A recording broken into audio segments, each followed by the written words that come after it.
Banner விழுந்து வாகன ஓட்டிகள் காயம், 6 பேருக்கு வலைவீச்சு.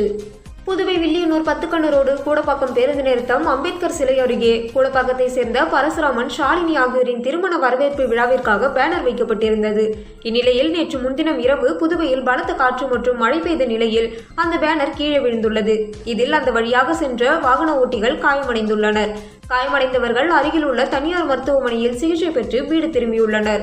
இதுகுறித்து வில்லியனூர் தலைமை காவலர் தனசேகர், காவலர் சிவா ஆகியோர் அளித்த புகாரின் அடிப்படையில் வில்லியனூர் போலீசார் பேனரை வைத்த விஜய், வினோத், அருண்குமார் உள்ளிட்ட 6 பேர் மீது வழக்கு பதிவு செய்து அவர்களை வலை வீசி தேடி வருகின்றனர்.